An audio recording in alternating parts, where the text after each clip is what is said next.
شرک کے معاملے میں تو سب سے پہلے یہ چیز جان لیں کہ 3 اصول یاد رکھیں. حی حاضر قادر. حی حاضر قادر. حی مینز الائیو, حاضر مینز پریزنٹ, اور قادر مینز جس چیز پہ وہ قدرت رکھتا ہو. جس شخص میں تینوں کوالٹیز ایٹ اے ٹائم پائی جائیں آپ اس سے مدد مانگ سکتے ہیں.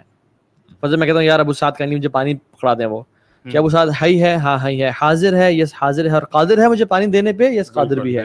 لیکن میں اگر کہتا ہوں کہ ابو سعد مجھے یار اولاد چاہیے, فائنلی مجھے اولاد دیں, کوئی پیر صاحب ہیں بڑے ولی ہیں, حی ہیں جی ہیں, حاضر ہیں جی حاضر ہیں, قادر ہیں اولاد دینے پہ؟ نہیں قادر نہیں ہے. تو یہ آپ نہیں مانگ سکتے اس سے. پھر لوگ کہتے ہیں کہ آپ اس سے مدد مانگ رہے ہیں کہ مجھے پانی پلا دیں یا مجھے وہ بھی شرک نہ ہوا. وہ شرک نہیں ہے کیونکہ اس پہ یہ 3 چیزیں فٹ ہو رہی ہیں.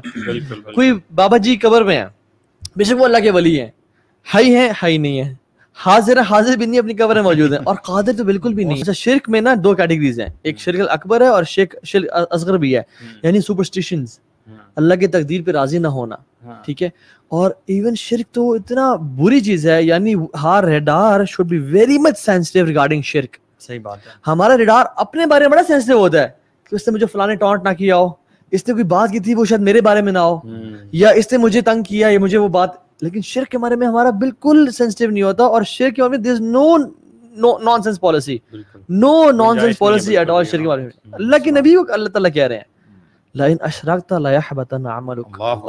یہ کس کو کہہ رہے ہیں؟ یعنی اللہ کے نبی سے کوئی بہتر ہے ہی نہ انسان میں, نہ فرشتوں میں, نہ جنات میں, اور پوری کائنات میں ہی نہیں. اللہ تعالیٰ خالق ہیں, اور مخلوق میں جو سب سے افضل ہے وہ اللہ کے.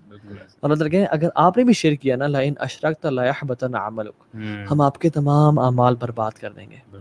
یعنی ہم کس کھاتے میں آتے ہیں؟ سو بی ویری سینسٹیو اباؤٹ شرک, کہ مشکل کشا, حاجت روا, بگڑی بنانے والا, غوث پاک, یہ سب اللہ کی ذات ہے. اس میں جو ویک پوائنٹ ہے نا اصل میں جس وجہ سے لوگ جاتے ہیں اس طرف, جی وہ ہے شارٹ کٹ ڈھونڈنا. کیونکہ ہم لوگ نا شارٹ کٹ چاہتے ہیں, ہم لوگ چاہتے ہیں کہ عمل نہ کرنا پڑے, بس ایک تعویذ لٹکا لیا, باندھ لیا, اب سارے مسائل حل ہو گئے. آپ نے جمعرات کو جا کے حاضری دے دی اور وہ دیے جلا دیے, یو نو, تو اس سے آپ نماز کی بھی ضرورت نہیں پڑنے کی, اور آرام سے ریلیکس. ہمارے پیر صاحب آگے ہمیں بچا لیں گے, اللہ معاف کرے. یہ جو کرسچنز کا ہی کانسیپٹ ہے یہ, ٹھیک ہے. تو اللہ تعالیٰ کہتے ہیں کہ یا ایھا الذین آمنوا ادخلوا فی السلم کافہ, پورے کے پورے دین میں داخل ہو جاؤ. یہ اللہ کی ہم سے ڈیمانڈ ہے.